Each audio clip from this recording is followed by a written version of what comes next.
አየኔ ልጅ እንዳው ዝም ብለህ እኮ ነው የምትለፋው አይ አለሳቅ እያለ እርጥበት የነካው እንጨት አልነድ ብሏቸው ጭሱ እንደማፈን ሲል አንቴ ጋሼ ደግሞ ምን ነካ ይሄን ካላደረኩ ምኑን የልጅ ባልሆንኩ አለ በቀልድ መልክ በረከት አይኑን እየለበለበው የነበረውን ጭስ እየታገለ አዎ ለነገሩ ምንም ሴት ልጅ ቢኖረኝም እንዳው የነ ፍቅር እናት ነፍሷን ይማረውና አንድ ወንድ ብትሰጪኝ እላት ነበር ይሄው ጥቅሙን አሁን አየው አላየለ ሐዘኑ እንደበቅ አርጎ በሳቅ ያዋሳ አታስብ ጋሺ ብቻ ትምርታችንን ጨርሰን ተመርቀን እንጋባ እንጂ በላይ ወንድ ልጅ ነው የምንወልድልህ አለሳቅ ብሎ አየለን እየተመለከተ አየለ በበረከት ንግግር ከትከት ብሎ ሳቅ ወይ አንተ እንደው ጨዋታ ያልቅብ እስኪ እድሜና ጤና ይስጠን ፈጣሪ እናንተንም ዓለም ለማየት ያቆየኝ አለ ፈገግ ብሎ እንዴ ጋሺ ወጥያቄ ያለው መቼም የፍቅር ነገር ታውቃለህ በዚህ ጸባይዋ ነው እንጂ ደሞ በዚህ ጸባይዋ ስታረግስ ስትወልድ ደሞ አስበው እንደው የለይላት ነጭናጫ ሆና ነው የምታርፈው ይሄሳኔ ልጆቼን ይዤ እኔ አንተ ጋር መክረም ነው ያለኝ እድል አለ በረከት ነገሩን በቀልድ ያዋሳ ማን ነው ነጭናጫ ያልከው አንተ ቆጣ ያለሽ ልጅ ኮደ ጋሩ በቃለች ምን አልኩ ደሞ እድሜዋ ኮረችም ነው ድምጹን ቀነስ አርጎና ፊቱን ወደ አባቷ እየለመለስ አርጎ እንደማሾፍ ብሎ ማለ ፍቅርዬ መጣሽ መቼም የሆድ ነገር አይሆንላትም ይሄው በረሃብ ሳትንገበገብ ይኮ ነው እሳት ለማቀጣጠል እየታገልኩ ያለሁት አለ በረከት ቀና ብሎ እየተመለከታት ፍቅር ወደፊቷ እየቀረበ ያለውን ጭስ በእጇ ከግራ ወደ ቀኝ ያውለበለበች ከላዩ ላይ ለማጥፋት ታገለች ኡፍ አለች ደግሞ በስጭት ብላ ምንድነው ድግስ አለብህ ብረት መጣጥደ በሬ መታጋድም ነው እኮ የምትመስለው ምንድነው ይሁሉ ጭስ አለች የለበሰችውን ሳሳ ያለ ሹራብ እጅ በግራና በቀኝ እጇ ሰብሰብ ያረገች ወደ በረከት ቀረባለች ይሄው አየሃት ብቻ ጋሼ አየሃት አለ ከእጁ ያዘውን እንጨት ምንቅር አድርጋ ስትቀማው ቁጤት ባለበት ብድግ ብሎ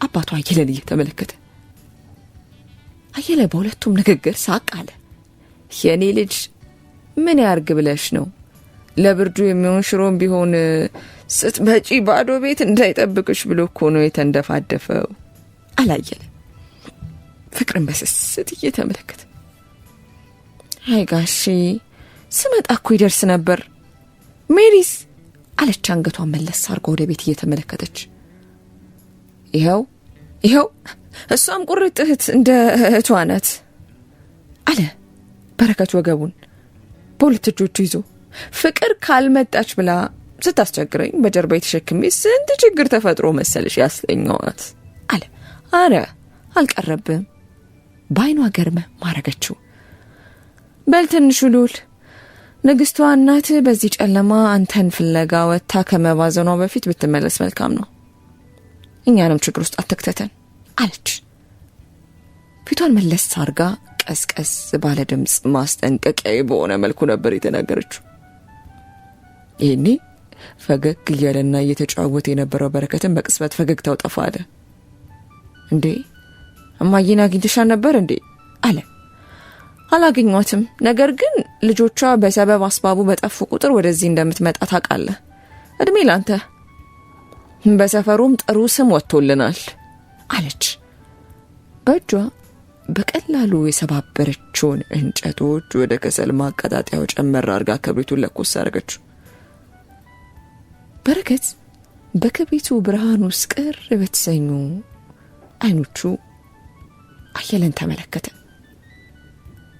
አየለም ነገሩ ቅር እንዳስባለው ከአይኖቹ መረዳት ይቻል ነበር። ሆኖ የበረከትን የተጨናነቀ የፊት ገጽታ ሲመለከት ሊያጽናናው ትንሽ ፈገግ አለ። የበረከት ባለቤት ከማለት ውጪ መቼም ሌላ ነገር ሊሉሽ አይችሉ። የግዱን ሳቅ ለማለት ሞከረ። ይሄኔ ፍቅር ማርገብገቧን ቆም አርጋ ፊቷን ወደ በረከት መለስ አርገች። አስተያየቷም ያስፈራ ነበር። ከየትኛው ልጀምርልህ? ጥቅመኛ ከሚለው? አይ ሀፍረት የሌላቸው የደሃ ፈጣጣ እያሉ የሚጠቋቆሙብኝ ነው። በብስጭት ውስጥ ሳቅ እንደማለት እያለች ጠየቀች። በረከት ምን ምላሽ እንደሚሰጣት ግራ ገብቶት በቆመበት አንገቱ ሰበር አረገ። ታይ ፍቅር የኔ ልጅ፣ እሱ ምን አጠፋ? ለምን እሱን ትቆጪዋለሽ? አየለ ልጁ መለስ ብሎ ቆጣ እንደማለት አለ። እንዴት አላጠፋም? በሰፈር ውስጥ ይሄን ያክል ቆንጆ ሴት ጠፍታ ነው? በዛ ላይ አሁን ሁላችን ወደ ዩኒቨርሲቲ ሄድነን መበታታችን ላይቀር የምን ፍቅር የሚሉ ጨዋታ ነው እንዴ? በሱ የልጅነት ጨዋታ ውስጥ ሀብታምና ስመገናና የሆነችው አቃቢ ሕግ እናቱ ድሃውን ልጄን አበላሸችው፣ አንቺ ድሃ እያለች ትዘባበትብኛለች። የሷን ማዋረድ የሰማው የሰፈር ሰው እኔ እንደ አቅምሽ መኖር አቅቶሽ በድህነታችን እኛን ማሰደብሽን እያሉ እኔና ሜሪን ባሽሙር ሞጫ መግቢያ ሳጥተውናል። እና አለመናደዲ ልክ ነው ጋሺ? ፊቷ ቲማቲም ሆኖ በንዴት ጦፈች። እሺ ይቅርታ ፍቅር አለ በዝምታ ሲያደምጣት የነበረው በረከት። ይቅርታ፣ ይህን ያክል ችግር የፈጠርኩ አልመሰለኝም ነበር። አንገቱን ሰበር አረገ። በረከት የኔ ልጅ፣ አንተ ምንም አላጠፋም። ተው እንደዚህ አትሁን። ፍቅር አንቺም ብትሆኚ ተይ ልጄ። የሰፈሩ ሰው የሚናገረው ነገር ልክ ነው እያልኩ አይደለም። ቢሆንም ግን እዚህ ጉዳይ ውስጥ እኛ ምን እንዳላጠፋን ሁሉ በረከት ምንም የሰራው ጥፋት የለም አለ። ጋሼ በቃ እኔ ልሂድ፣ ሌላ ቀን እመጣለሁ፣ ደህና ደሩ አለ። አንገቱን መለስ አርጎ አያለን ተሰናብቶ ሄደ። እንዴ አይደረግም። ቢያንስ ያመጣሁን በቆሎ ጠበስ ተደርጎ በልተህ ትሄዳለህ አላየለም። ፍቅር ፊቷን መለስ አርጋ ነደድ ባለ ሁኔታ ተመለከተችው። በረከት መቆየት ፈልጓል። ሆኖም የፍቅርን የንዴት አይን መቋቋም የሚችል መስሎ አልተሰማውም። አየለ ደከም ያለ ጉልበቱ እንደምንም ቀና አርጎ ወደ ደሳሳው ቤታቸው ገባ። ፍቅር በንዴት መንጠቅ ብላ ቆጤጥ ካለችበት ብድግ ብላ ወደ በረከት ቀረባለች። ምንም አይነት ነገር ይዛ አትምጣ አላልኩህም? በንዴት ጠየቀች። መንገድ ላይ እኮ የሚጠበስ በቆሎ ሳይ ጊዜ ያው እንደምትወጂ ትዝ ብሎኝ እኮ ነው ይዤልሽ የመጣሁት። ያው እንደ ነገሩ የነበረውን ከበድ ያለ የድባብ ስሜት ለማጥፋት ያክል አላደል። ይዛው ሂድ እንዴ ማለት እኔ ፈልጌያለሁ ብዬሃለሁ? ገዝታ አምጣልኝ ብዬ አዝዤሃለሁ? አይኖቿ ወዲያውን ባቀረሩ። ወዲያው የሚመጣባትን እንባ ለመመለስ መታገል ያዘች። በረከት አይኖቿ ውስጥ የነበረውን ህመም ተመለከተ። ፈገግ ብሎ የነበረው ፊቱ እንደ ቀልድ ደብዘዝ አለ። ይህኔ ፍቅርን ከእጇ ጎተት አርጎ ወደ ቅፉ አስገብቶ ጠበቅ አርጎ ያዛት። ፍቅር ራሷን ከቅፉ ለማላቀቅ እየታገለች እንደምንም ልታላቀቀው ሞከረች። በረከት ግን ጣቃርኩ እንዳይሳት ነበር። ልቀቀኝ፣ አልፈልግም፣ ልቀቀኝ ማልቀሷን ጀምራለች። ምንም ብትይኝ፣ ምንም ብትገፊኝ እኔ ግን አልተውሽም። ይበልጥ ጣቃርኩ ያዛት። የታሰረውን በቆሎ ይዞ ብቅ ያለው አየለ በቆመበት ሁለቱን ታዳጊዎች ባዘን እይታ ተመለከታቸው። ከፍታ በኋላ የተቀጣጠለው እሳት ወደ ቤት ገብቶ በረከት ቀደም ብሎ ገዝቶ ያመጣውን በቆሎ ፍቅር እያገላበጠች መጥበስ ጀመረች። መብራቱ እንደጠፋ ነበር። ካበሩት ሻማ በስተቀር ቤት ውስጥ ምንም ብርሃን አልነበረም። ትንሿ ሜሪ ወደ ግድግዳው ተጠግቶ ካለው አልጋ ላይ ተሸፋፍና እንደተቀመጠች ሻማው ግድግዳው ላይ በፈጠረው ብርሃን በእጇ የተለያዩ ቅርጽ እየሰራች የራሷን ጨዋታ ታይዛለች። ቤት ውስጥ ጧ እያለ ከሚፈነዳው የበቆሎ ድምጽ በስተቀር ሊሰማ ድምጽ አልነበረም። ዛሬ በጊዜ ጨለመ አላየለ። እይታውን ወደ መስኮቱ አሻግሮ እየተመለከተ አዎ አባ ቀና ብላ አየት አርጋ ተመልክታ መለሰችለት። አየለ አንዳች ጨዋታ ለመጀመር የፈለገ ይመስላል። ከፊቱ ዱካ ላይ ተቀምጣ በቆሎ መጠብሰውን ፍቅርን ተመለከተ። ሰሞኑን ቀንም ማታም አልኖርም የኔ ልጅ አለ እርስ በርስ እጆቹን እያፋተገ። ፍቅር በቆሎን እያዟዟረች ቀና ብላ አባቷን ተመለከተችው። እንዴ ለምን የቀን ተረኛ አልነበርክ እንዴ አለች። አው ግን ሰሞኑን በላይ አንድ ስራ አግኝቶ እዛ ዳር መስራት ጀምሯል። ለትንሽ ጊዜ ነው ነገሮች ሲስተካከሉ ጠዋት ከዛ ሌሊት ደግሞ ከኛ ጋር መስራት ይችላል። ለጊዜው ግን አሁን እኛ ጋር ተረኛ ስለሆነ እዛ ነገሮች ሊያስተጓጉሉበት ሆነ። ፍቅር በስሜት ካደመጠች በኋላ እይቷን ወደ በቆሎ መለስ አርጋ ያገላበጠች መጥበሷን ቀጠለች።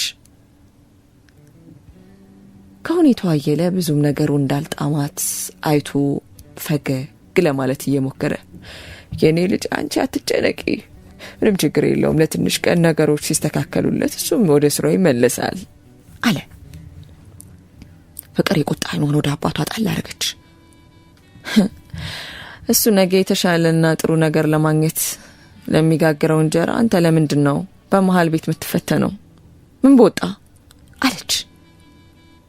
ምንም እንኳን ድምጿ ከፍ ባይልም እንደተናደደች ያስታውቅ ነበር። አንቺ ደግሞ የምን መፈተና መጣሽ? ቀድሞውን ደግሞ እኔንም መጠየቅ አልፈለገም ነበር። ካበራ ጋር ሊስማማ ሲል ቀድሜ ያው ስለሰማው እኔ ሻላለሁ ብዬ አስብኩ፣ እንደዛ አልኩት አለ። ፍቅርን ማባቢያ መልክ ፊቱ ላይ ፈገግታ አልጠፋም ነበር። እኮ በምንድነው ካበራ አንተ መትሻለው? በእድሜ ወይስ በአቅም? ለደድ እያላት በድጋሚ ጠየቀች። እኔ ልጅ በነጻ እኮ አይደለም ነገሩ፣ በላይ ያንን ስራ ከልቡ ፈልጎታል። ለዛም ነው ለሚሸፍንለት ሰው ግን ገንዘብ ለመክፈል ተስማምተዋል። ፍቅር የአባቷን ምክንያት ምንም ሚዛናዊ እንደሆነ ብትስማማው ውስጡ ያለው ንዴት ቶሎ በላይ ደሊልላት አልቻለም ነበር። የኔ ፍቅር አየለ ስሟን ከፍ አርጎ በፈገግታ ጠራት። ምን እንደሚያሳስብሽ ይገባኛል፣ ግን አትጨነቂ የኔ ልጅ። በዛ ላይ የእናትሽ ሞት ዓመት እኮ ከፊታችን እሁድ ነው። መልሶ አንገቱን ሰበር አረገ። ስለሱ አታስብ ብያል ነበር። መቼም አንደግስ ቤተክርስቲያን ለምንሰጠው ደግሞ ምንም አያሳስብም። እኔ ሰሞኑን ደግሞ ስለሚሰጡኝ ብር እንደማገኝ ነግሬክ ነበር አለች በቆሎን እያሷዟረች። አየለ ላፍታ በዝምታ ፍቅርን ተመለከታት። ፍቅር ቅላሴ ውስጥ የተደበቀና የታፈነ ህመም በውስጧ እንዳለባት ያስታውቅ ነበር። የተጠበሰውን በቆሎ አከፋፍላ ሁሉም የተሳሳቁ ከበሉ በኋላ በረከት እንደመሸበት ተናግሮ ወደ ቤቱ ሄደ። ወደ ውጭ ስትሸኘው ፍቅር መቼም ቢሆን ልትለየው እንደማትችልና ከልቡ እንደሚወዳት አስረግጦ ነግሯት ነበር ሄደው። ፍቅር ውስጥ ያለው አቋም ከገዛ ስሜቷ ጋር ጠላት ሲሆን ተሰማት። እሺ ማለት አቅቷት አንገቷን ሰበር አርጋ ቀነስ ባለ ድምጽ እኔ አንተም በወደድኩ ቁጥር ማንነቴን እየጠላሁት ነው። ምን አለ እናቴ በህይወት ብትኖር፣ ምን አለ አባቴ ጥበቃ ሰራተኛ ሳይሆን ድርጅት ውስጥ ጥሩ የሚባል ቦታ ላይ የሚሰራ ቢሆን። ቀና ብላ ተመለከተችው። ያንተን አይኖች በፍቅር በተሞሉ በገዛ አይኖቼ ሲመለከት ሁሉም ነገር ምን አለ ባይሆን ወይ ምን አለ የተገላቢጦሽ ቢሆን የሚያሰኝ የምኞት ቅዠት ውስጥ ያንሳፍፈኛል። ስሜቴ ላፍታ ከርቶኝ የገዛ ጣፈንቴ እንድረግም ያደርገኛል አለች። እንባዋ መፍሰሱን ቀጠለ። በረከት ፍቅርን በቀላሉ ለመተው መቼ የሚያስበው ነገር አልነበረም።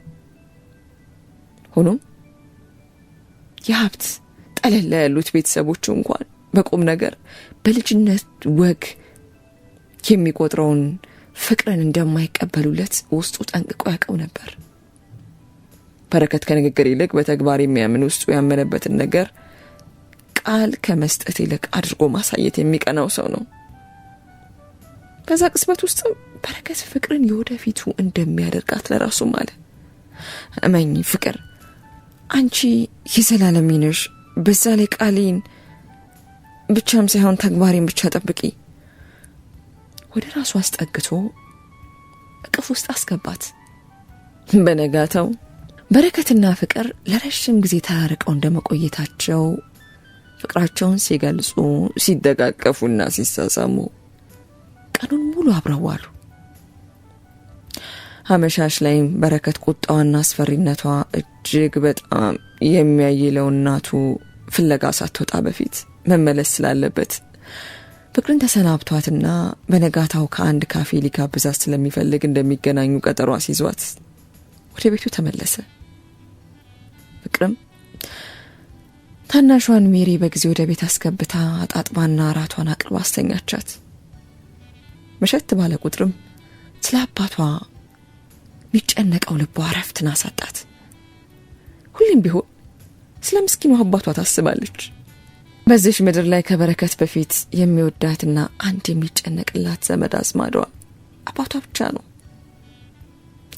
ካፍታ በኋላ ፍቅር ስልኳ ሲጠራ ከነበረችበት አስፈሪ ቅዠት መሳይ ህልም ብንናለች።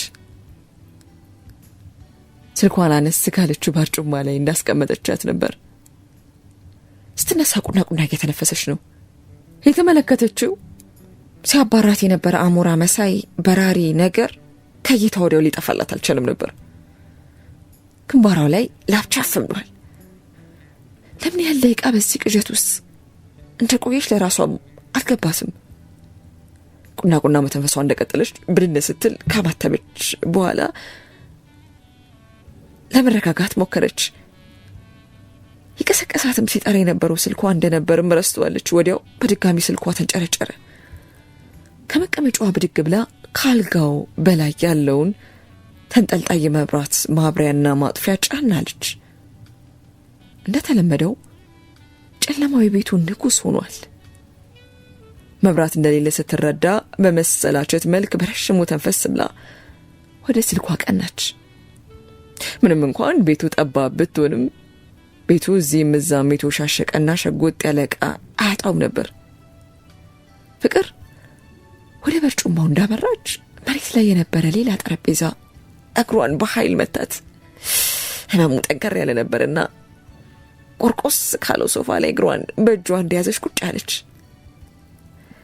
ለስለስ እያለች ነፍሷን ሊያወጣት የደረሰውን ህመሟን ለመደበቅ ታገለች።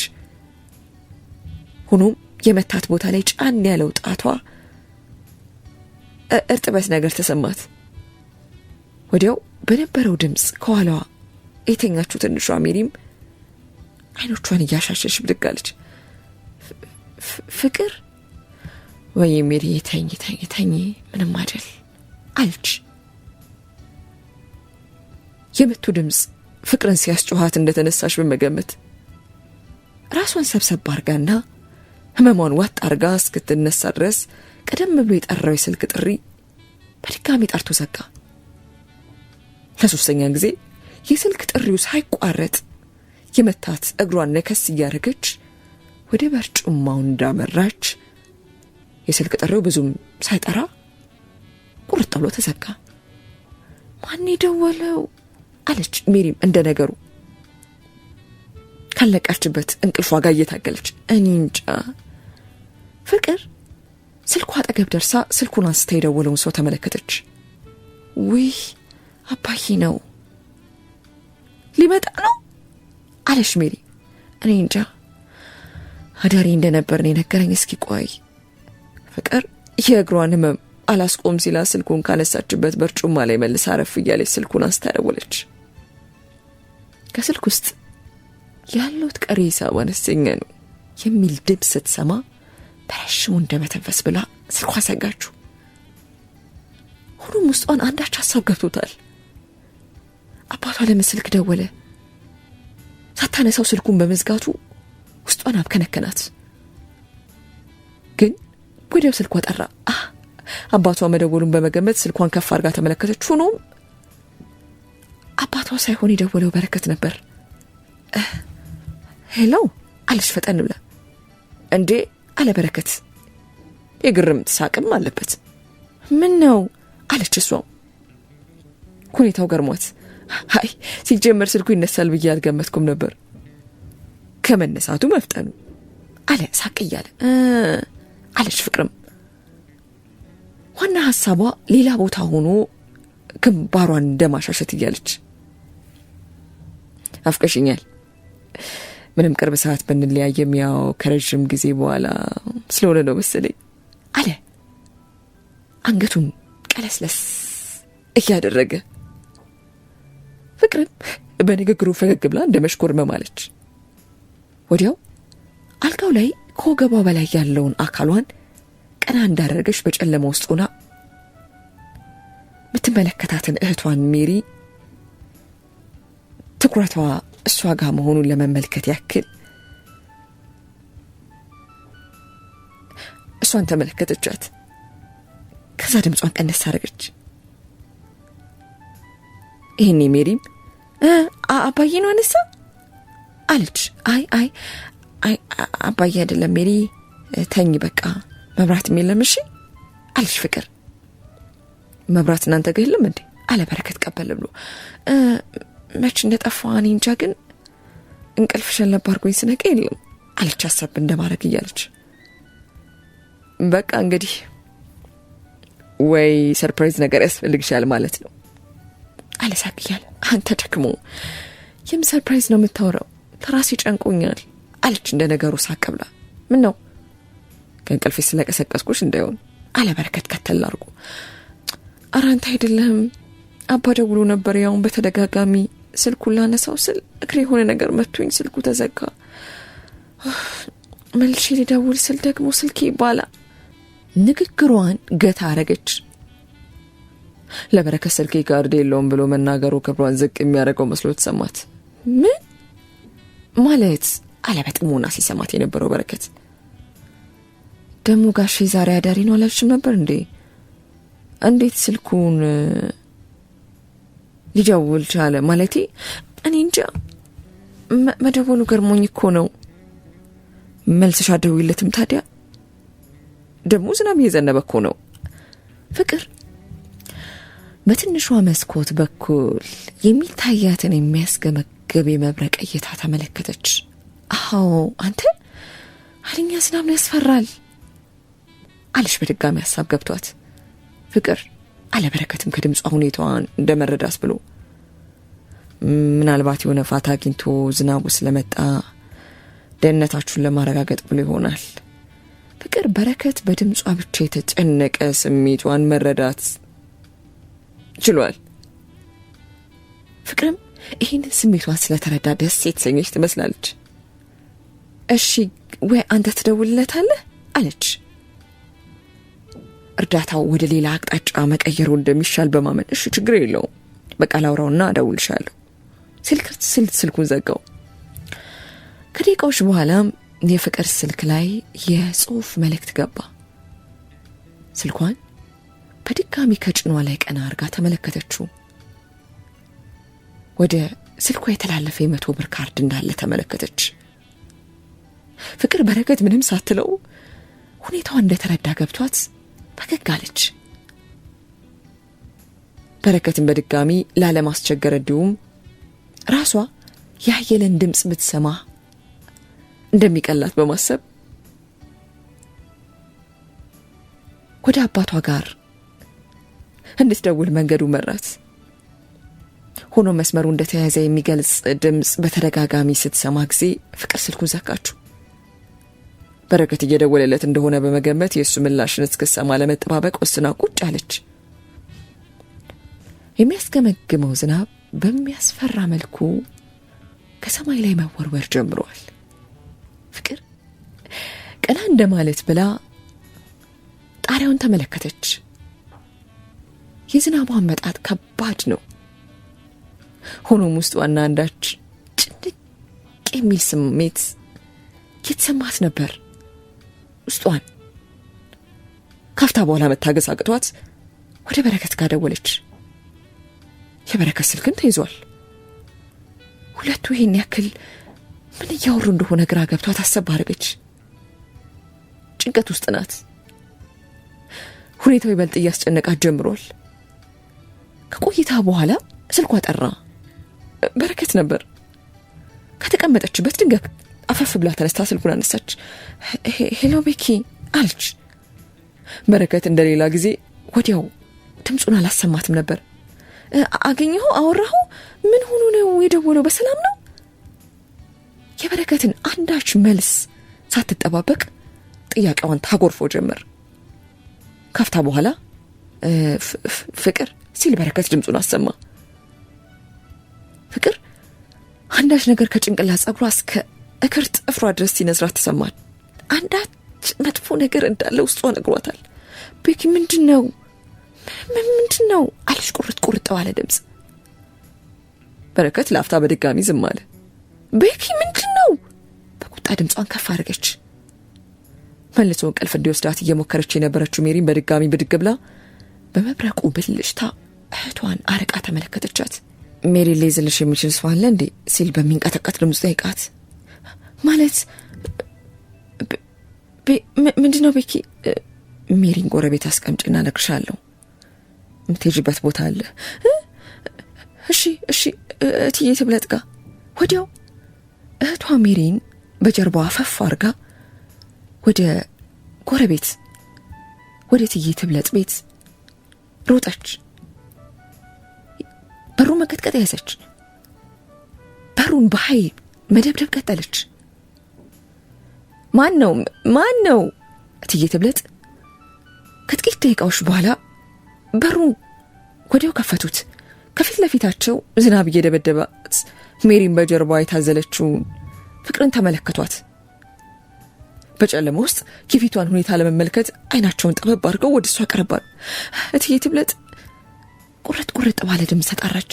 ፍቅር ነሽ? ምን ነው ልጄ? በዚህ ዶፍ ዝናብ በዚህ ጨለማ ሲሉ ከኋላ ያዘቻትን ሜሮን ደህና ስለመሆኗ ለመመልከት ይበልጥ ወደ እሷ ተጠጉ። እትዬ ባኮትን ሜሪ እርሶ ጋር ትሁን፣ ጠብቁልኝ፣ መሄድበት ቦታ አለ፣ ችግር ሳይፈጠር አይቀርም። እንዴ አንቺስ በዚህ ጨለማ በዚህ ዝናብ ወዴት? ምንድነው የተፈጠረው? ፍቅር ብትናገሩን አታውቅም። ድምጿንም ባገቷታል። ከዓይኗ መንታ እንባ ታወርድ ጀመር። አላውቅም አባዬ አደጋ ገጠመው መሰለኝ፣ እንደዛ ተብሎ ነው የተደወለልኝ። ሆስፒታል መሄድ አለብኝ። ይበልጥ ማልቀስ ጀመረች። ወይኔ አፈር ልብላ አፈር በበላው በስማ ምን ነው አሉ እሳቸውም ድምጻቸውን ከፍ አድርገው። ወዲያው የእትዬ ትብለጥ ልጅ ሆነው ፍቅርን በትንሽ እድሜ የሚበልጣት ሚኪ ከውስጥ የእናቱን ድምጽ ሰምቶ ብቅ አለ። ምንድነው ፍቅር ምን ሆናችኋል? ጎሽ ሚኪ እንኳን መጣ። እንኳን ተነሳ። እስኪ ባትሪ ያምጣልኝ፣ ሜሪንም ይዘልኝ ግባኔ ከፍቅር ጋር ሐኪም ቤት ልሂድ ባይሆን አሉ ቸኩል ብለው። እንዴ ማነው? ምን ታሙኑ ምንድነው? አለ ሚኪ ወደ ፍቅር ጠጋ ብሎ። አባ አለች ፍቅር መናገር አቅቷት። ወዲያው እትዬ ትብለጥ ካፏ ቀበል አድርገው አየለ አደጋ ደርሶበት ነው የምትለው? አብሬያት ልሂድ እንጂ ብቻዋን። አይ ኖ አለ የእናቱን እጅ አፈፍ አድርጎ ያስ እያረገ። አንቺ ከሜሪ ጋር አብረሽኝ እኔ አብሬያት ሄዳለሁ ሲል የእናቱን ዳግም ምላሽ ሳይሰማ ፈጠን ብሎ ወደ ውስጥ ተመለሰ። እትዬ ትብለጥም ሜሮን ከፍቅር ጀርባ አውርደው በፍርሃት እየተንቀጠቀጠች ያለችውን ትንሿ ሜሮን ወደ ራሳቸው ቀረብ አደረጉ። ብዙም ሳይቆይ ሚኪያስ ጃኬቱን እየለበሰ በአንድ እጁ ዣንጥላና ባትሪ ይዞ ከተፋለ። ፍቅር ግማሽ አካሏ በድንጋጤ ደንዝዟል፣ ግማሹ ንቃተ ህሊናዋ ደግሞ በፍጥነት አባቷ ወዳለበት ሂጂ ይላታል። ሚኪያስና ፍቅር ተያይዘው ከግቢው ወጡ። ሆኖም ኃይሉን ጨመር እያደረገ የነበረው ዝናብ እንኳን የሚያስሮጥ የሚያራምድ አልነበረም። ሚኪያስ ፈጠን ብሎ ስልኩን አውጥቶ ወደሚያውቀው ወደ ባለዳዳ ደወለ። ሆኖም ፍቅር ቆም ብላ ከመኪናው ለመጠበቅ የሚሆን ትዕግስት ውስጡ አልነበረም። ሰውነቷ ከብርዱና ከድንጋጤው ጋር ተደማምሮ ይዘፈሰፋል።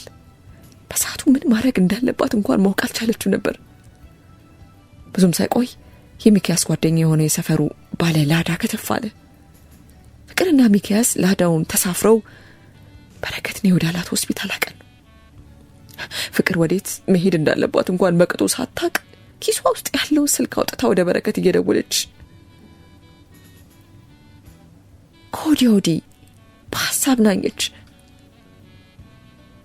ካፍታ በኋላ በሚኪያስ እርዳታ ከሆስፒታሉ ቀደም ብሎ የደረሰው በረከት ጋር ተገናኙ። ፍቅር መንታ በሚያዘንቡት አይኖቿ በረከትን እየተመለከተች ምን እንደተፈጠረና አባቷ እንዴት እንደሆነ ጠየቀች። በረከት አብዛኛው ጊዜ ከፍቅር ስርስል ሲል የማይወደው ሚኪያስን ከፍቅር ኋላ በጭንቀት ቆሞ ሲመለከተው ባይኑ ገርመም እንደማረግ ብሎ እጆቹን ወደ ፍቅር ጠጋ አረገ። በድንጋጤ የሚንቀጠቀጠው እጆቿን ያስ አርጎ ተመለከታት።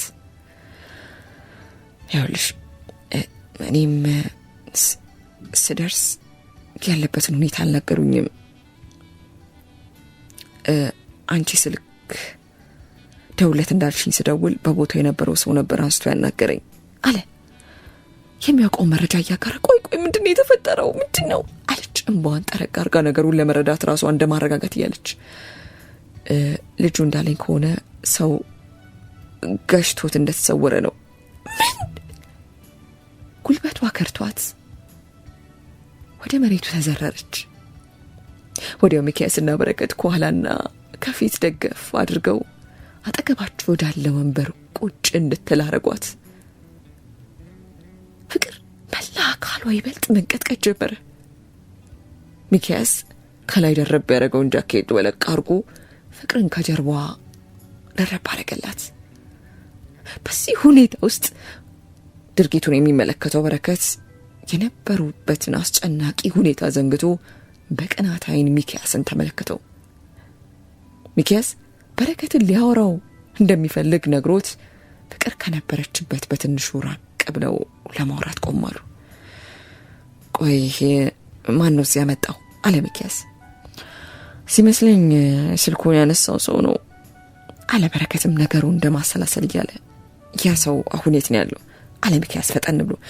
እንጃ እኔ ስመጣ ያናገርኩት ነርሷን ነበር ሲል እሱ ምላሽ ሰጠ። እንዴት ሰውን በጨለማ ገዝቶ ይጠፋሉ? ቆይ አለ ሚኪያስ ነገሩን እንደማሰላሰል አለ። ጋሻየልን ወደዚህ ያመጣው ሰው የግድ መገኘት ይኖርበታል። ለዚህ ሁሉ ነገር ምስክር መሆን የሚችለው ብቸኛ ሰው እሱ ነው አለ ሚኪያስ ነገሩን እንደማሰላሰል እያለ። ወዲያው ከውስጥ ዶክተርና ነርሶች ተከታትለው ወጡ። ሁኔታቸው ያዙት ታካሚ አየለ እንደሆነ ተረድተው ሚኪያስና በረከት ፈጠን ብለው ወደ እነሱ ዘንድ ቀረባሉ። የአቶ አየለ ቤተሰቦች ናቸው አለ ዶክተሩ በረከትና ሚኪያስን በየተራ አፍራርቆ እየተመለከተ። እኔ ልጁ ነኝ አለች ፍቅር ከተቀመጠችበት ብድግ ብላ ወደ ዶክተሩ ቀረብ እያለች። አዝናለሁ አቶ አየለ ባደጋው ማገኝነት ብዙ ደም ፈሶት ስለነበር ዳታ ያደረግንለት ብንቆየም ህይወቱን ልናተርፍ ግን አልቻለም። ፍቅር ዶክተሩ የሚናገረውን ቃል በቃል ቀስ በቀስ ከጆሮዋ ድምፁ የራቀና የደነዘዘች ደሳ መታለች። የገዛ ጆሮዋን ብቻ አይደለም አካሏም ከርቷት መሬት ላይ ሸርታት ተብላ ወደቀች። በረከትና ሌሎቹ ነርሶች እርሷን ራሷን እንደሳተች ሲመለከቱ በፍጥነት አፋፍሰው ወደ አንድ ክፍል ወሰዷት። ሚካያስና በረከት ፍቅር ከተኛችበት አልጋ ግራና ቀኝ ሆነው ተቀምጠው እሷን መንቃት መጠባበቅ ጀምረዋል። ፍቅር አልጋው ላይ በስሱ እንደመወራጨት እያለች ነው። ካይኗ እንባ ይፈሳል። ጥርት ብሎ ማይሰማ ድምፅ አባቷን እየተጣራች ማሰማት ጀምራለች። ሚካያስ ያየለ መርዶ ቢያስደነግጠውም ሁኔታውን ባለበት ሆኖ እንደማሰላሰላለ ፍቅርን ለአፍታ በሐዘኔታ ከተመለከታት በኋላ ከተቀመጠበት ምንጭቅ ብሎ ተነሳ። በረከት በሰዓቱ የፍቅር እንደህንነት እንጂ የሚካያስን ሁኔታ ከልቡ ሞሎ እያጤነው አልነበረም። ሚካያስ ፍቅር ከተኛችበት ክፍል ወጣ ብሎ ወደ አንደኛዋ ነርስ አመራ። ነርስ ይቅርታ አለ። ቀጥሎ የሚያወጣው ቃል ለራሱ ማመን አቅቶት አንገቱን በሐዘኔታ ሰበር አድርገ ይቅርታ አሁን ያረፈውን የጓደኛዬን አባት ወደዚህ ይዞት የመጣውን ሰው ማግኘት እችላለሁ አለ ነርሷን እየተመለከተ።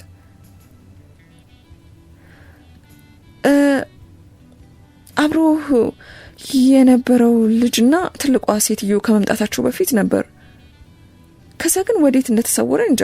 ግን ፖሊሶችንም የጠራው እሱ እንደሆነ ነው ካርድ ክፍል አሳወቀችኝ አለች ሴትዮ አለ ሚካያስ። ነርሷ ከተናገረችው ንግግር ውስጥ ያወጣው ቃል እሱ ነበር። አዎ ሴትዮ አብሮ የነበረው ልጅ እያለቀሰ ማየ ሲላት ነበር አለች ነርሷ ቀጠል አድርጋ። ሚካያስ ነገሩን በቅጡ መረዳት አልቻለም። ሆኖ አንዳች ነገር ውስጡን ሰረሰረው። ወዲያው ራሷን ስታ የነበረችው ፍቅር ነክታ ሪቷን ማቅለጥ ጀመረች። አባዬት ነው አባዬን አሳዩኝ አለች ድምጿን ከፍ አድርጋ።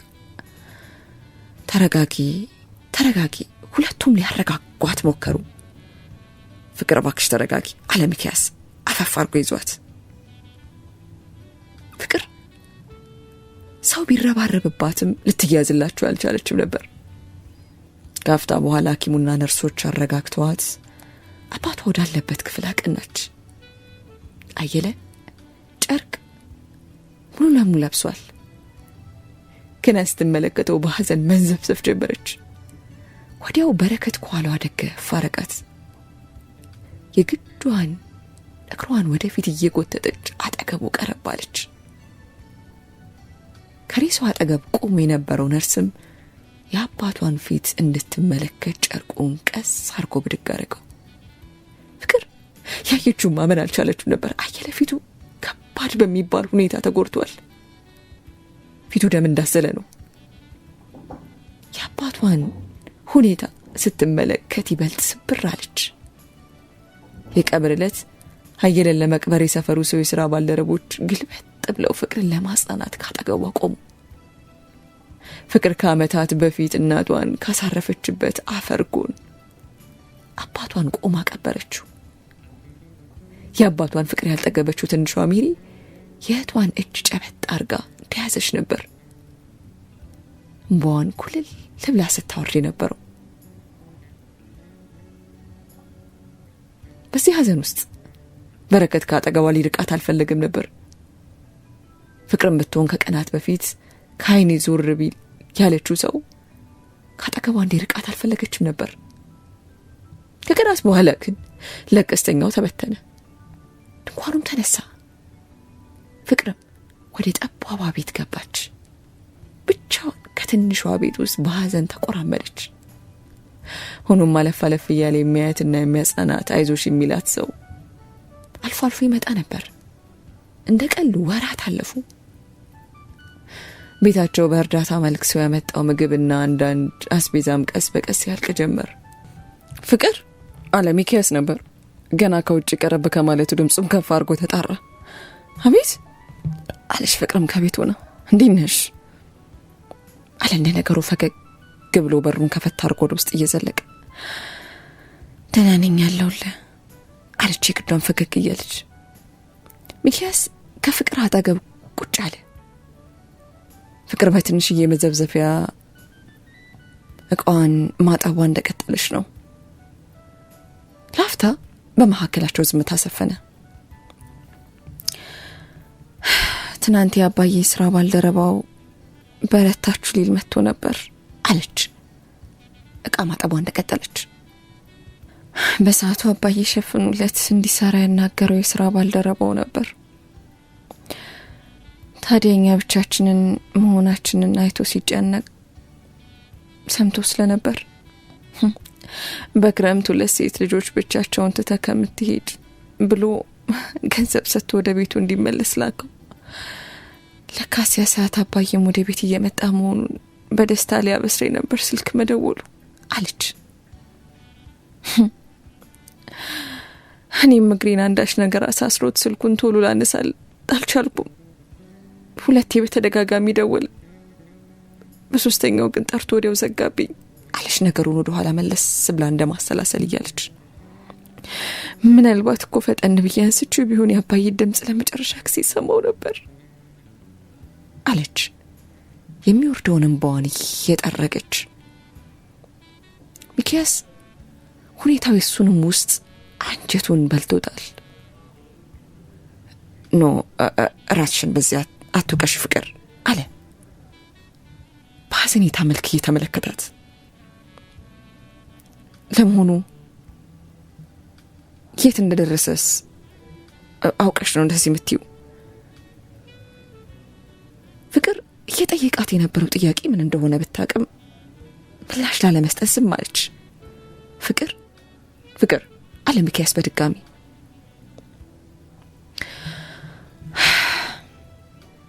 ስለምን እንደማወራ ገብቶሻል? ዩኒቨርሲቲ ተመድበሻል። የት ነው የደረሰሽ? እስኪ ንገሪኝ። ጎንደር ነበር የመረጥኩት። ጎንደር ነው የደረሰኝ ሜዲሲን አለች ግዷን ፈገግ ብላ። ዋው ደስ ይላል አለ ሚኪያስ። መሄድ አልችልም አለች ቀና ብላ ሚኪያስን እየተመለከተች። እንዴ ለምን? ሜሪን ለማን ትቼ ሚኪ? ለማን?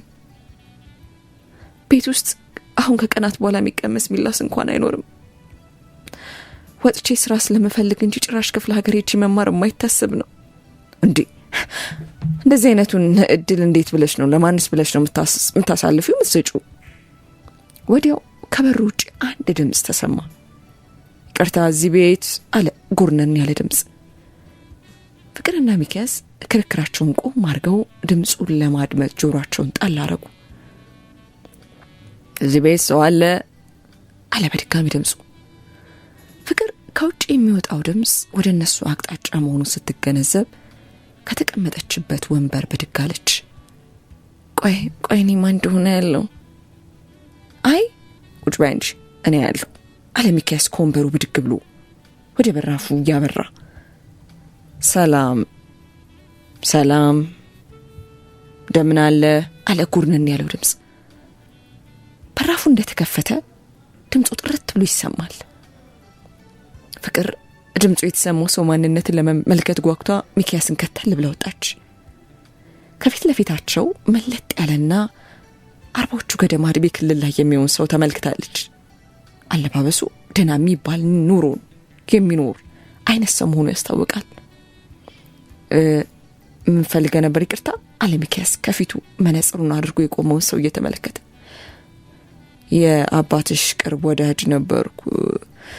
ጋሻ የለን ማቃ ወደ እነሱ መስሪያ ቤት ጎራ ስል ነበርና ሞቱን ሰምቼ ለቅሶ ለመድረስ ነው።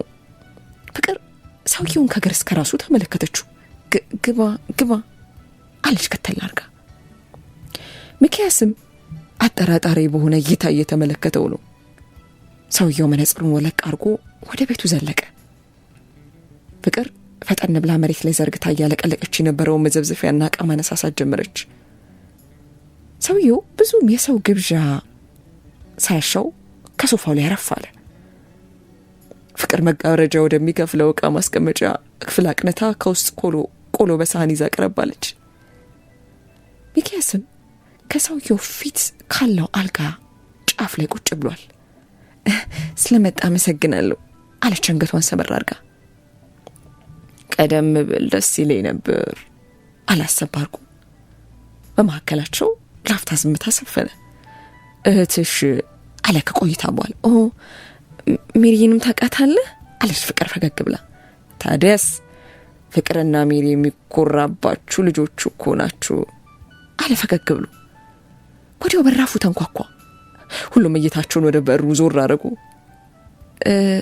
ግቡ የሚል ምላሽ ሳያገኝም በሩን ከፈት አድርጎ በረከት ወደ ውስጥ ዘለቀ። በረከት የሆነ የቸኮለ አይነት ሁኔታ ላይ ያለ ይመስላል። ቤኪ አለች ፍቅር ፈገግ እንደማለት ብላ። ቤኪ ቤት ውስጥ ያለውን ሰው ቃኘት እያደረገ ወደ ውስጥ ዘለቀ። ከፊቱ ያለውን የማያውቀውን ሰው ከአንገት በላይ በሆነ መልኩ ሰላምታ ሰጥቶ ወደ ፍቅር ቀረብ አለ። ከፊቱ ያለው ሰው ወደ ኋላው ለጠጥ ብሎ ተቀመጠ። ጓደኞችሽ ናቸው አለ ከፊት የተቀመጠው ሰው እንደ ነገሩ ፈገግ እያለ። አዎ አለች ግራና ቀኝ ያሉትን ሚኪያስና በረከትን በተራ እየተመለከተች። ደስ ይላል አለ ከፊት ያለው ሰው ቆሎን ሰገን እያደረገ። ማን ነው አለ በረከት ወደ ፍቅር አንገቱን ዞር አድርጎ። በነገራችን ላይ ስምህን አላወኩም። ይቅርታ ሙሉዓለም እባላለሁ። ቅድም ስሜን ሳልነግርሽ ይቅርታ አለ መለጥ ያለው ሰው። ቀደም ብሎ በረከት እይታውን ወደ ሰውየው መለስ አድርጎ ላፍታ ተመልክቶት ወደ ፍቅር ደግሞ መለስ አለ። ጥሩ ዜና ይዤ ነው የመጣሁት አለ በረከት። ፍቅርም ሀሳቡን ወደ በረከት መለስ አድርጋ ጥሩ ዜና ምን? ጉዞ ጎንደር አንድ ላይ ነን አለችዋን አፈፍ አድርጎ ያዛርጉ። ዜናውን ከፍቅር እኩል የሚሰሙት አቶ ሙሉዓለም የሚባሉት እንግዳና ሚኪያስ የፍቅርና የበረከትን ሁኔታ ተመለከቱ። ቆይ እንዴ አንተስ ይመስሉኝ የደረሰ አለች ፍቅር የሰማችው ነገር ግራ እንደ መጋባት ብሏት። ያው ዋናው ቁም ነገሩ እኔና አንቺ አብረን መሆናችን ነው። ስለዚህ በቃ ነገሮች እንዲስተካከሉ አደረኩ አለ በረከትም። እንዴ ቤኪ አለች ፍቅር የያዛትን እጁን ለቀቅ እያደረገች። እኔ ትምሄድ አልችልም። አሁን ያለሁበት ሁኔታ እግሬ ወዴትም ፈቀቅ እንድል እንኳን አይፈቅድልኝም አለች። ይሄኔ በረከት በሁኔታዋ ነደድ እንደማለት አለ። ማለት ምን? ለዘመናት ስታቅጂ የነበረ ነገር በሙሉ ዶግ አመድ ልታረጊው ነው? ያውን በማይሆን ምክንያት አለ ድምፁን ከፍ እንደማድረግ ብሎ። ይሄኔ ሚኪያስ በበረከት ንግግር ነደድ እንደማለት ብሎ በምጽአት ፈቀቅ አለ። በረከት ምንም በሐሳብ ብስማማም አሁን ፍቅር ያለችበትን ሁኔታ ቆም ብለን ለመረዳት መሞከር ያለብን ይመስለኛል አለ በንዴት አይን በረከትን እየተመለከተ። አቶ ሙሉዓለም የተባሉት እንግዲህ የሶስቱን ወጣቶች ሁኔታ በጥሞና መከታተላቸውን ማለት ሰውየው መከታተሉ እንደቀጠለ ነበር። ቤኪ ምንም ለኔ መልካም አስበ መሆኑን በቀበለውም እንዴት ያባይ ሞት በማይሆን ምክንያት ትሏል? አባቴን እኮ ነው ያጣሁት አለች ፍቅር እጇን ደረታ ላይ አኑራ። እኔም ፍቅር ባለችው ሐሳብ እስማማለሁ አለ ሙሉዓለም ጣልቃ ገብቶ። ግን መስማማው አንዳንድ ሁኔታዎችን ተኮር ያው ማለት አጥንቼ ነው አለ ፍቅር እየተመለከተ። ፍቅርም ድንገተኛ ለቅሶ ደራሽ አባቷን ዋቂ ሆኖ የመጣው ሰው ይሰጥ ያለውን አስተያየት ለመስማት እየፈለገች ይመስላል። ፍቅር መማር ይኖርብሻል፣ ህልምሽን መኖርሽም ግድ ነው። ግዴታው ለአንቺ ብቻም ሳይሆን ለትንሿ እህትሽ ወደፊት ህይወትም ሲባል ነው።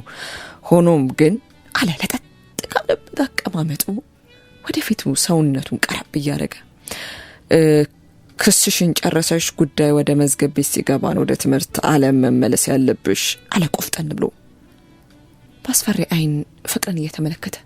እንዴ ማለት ስለምን ክስ ነው የምታወራው ሰውዬ አለ በረከት ይኔ ሳያስበው በቁጣ መልክ የሙሉዓለም ሁኔታን በደንብ እያጤን የነበረው ሚኪያስ ቁጭ ካለበት አልጋ ብድግ ብሎ ወደ ሙሉዓለም ቀረብ አለ።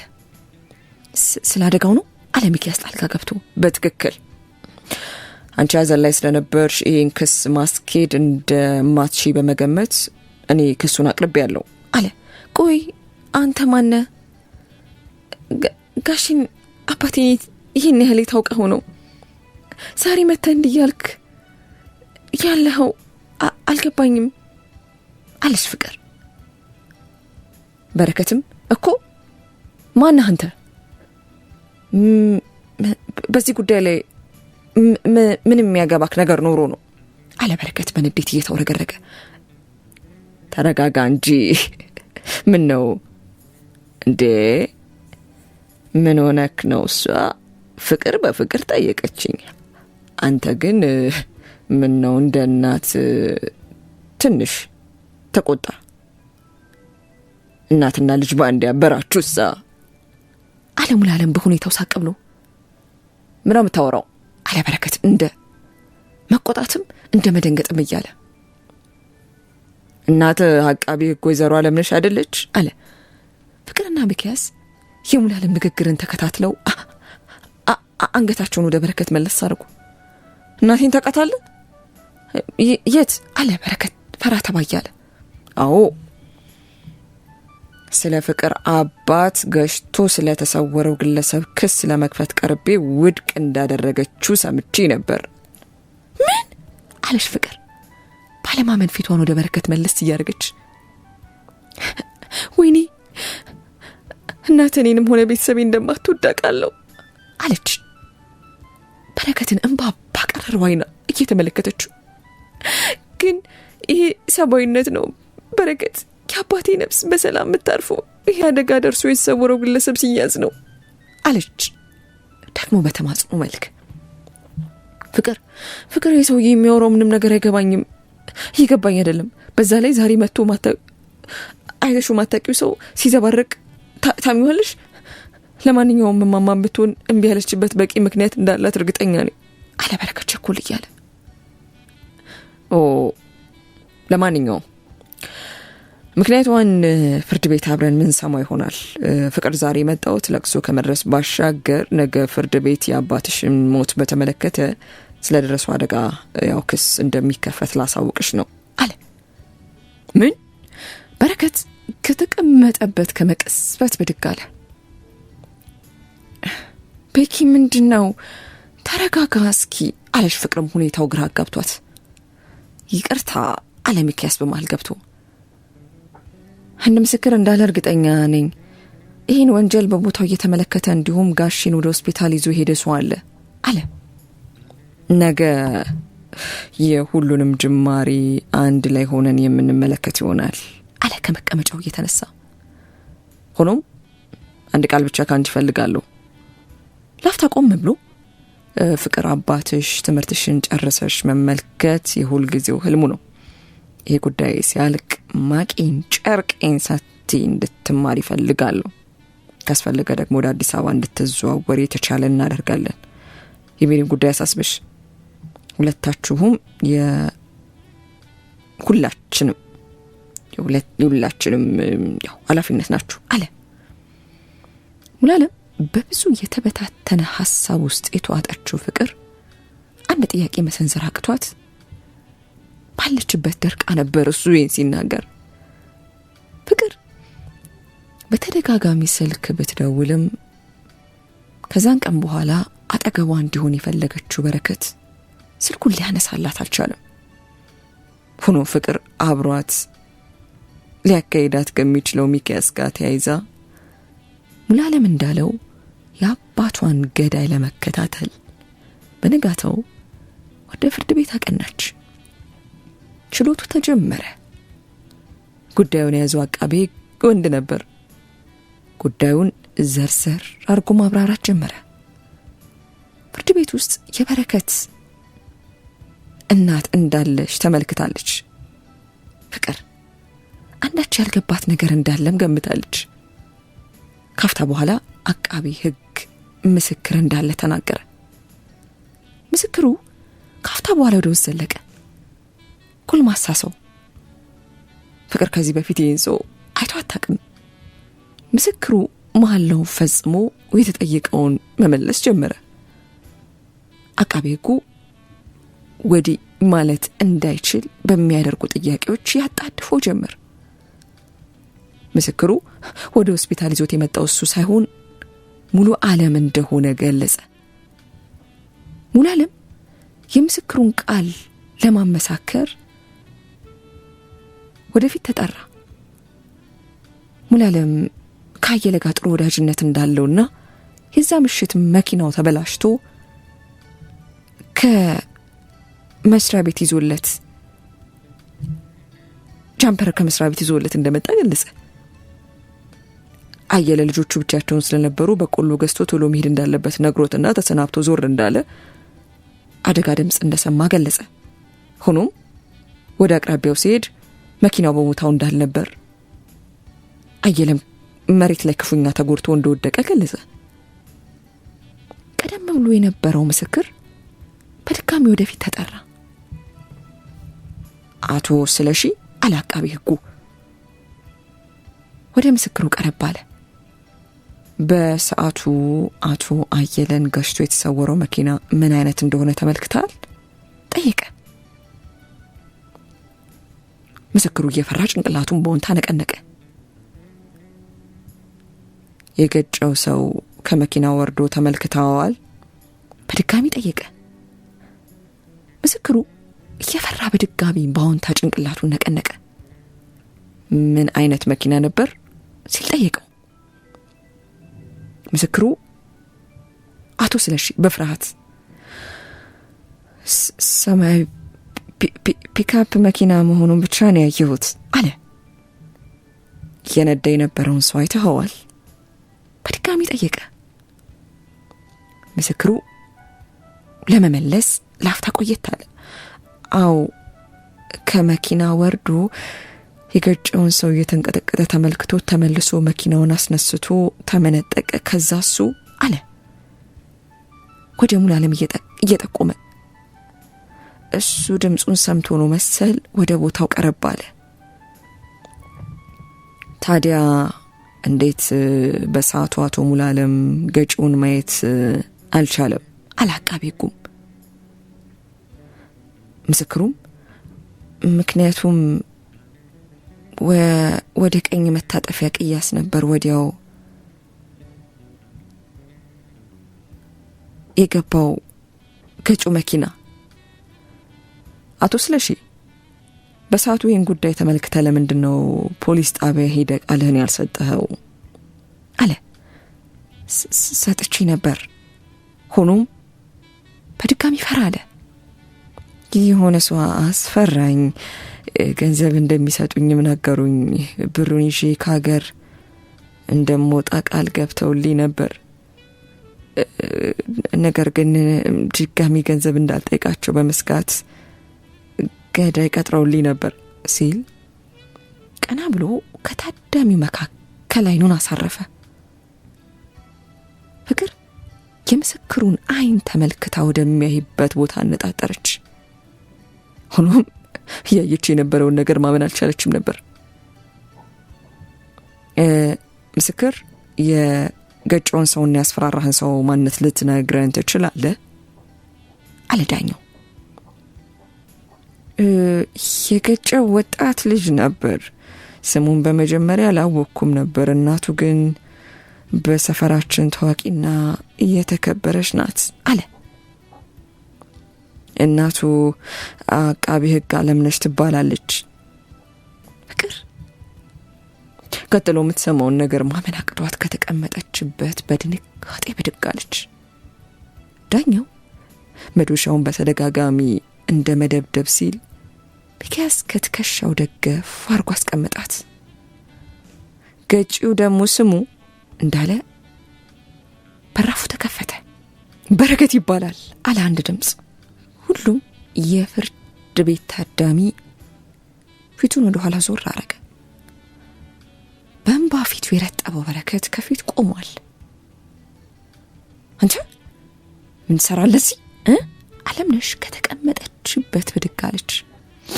ቃሌ መስጠት ፈልጋለሁ አለ በረከት የእናቱን የቁጣ ድምፅ አልፎ ወደፊት ቀረብ እያለ።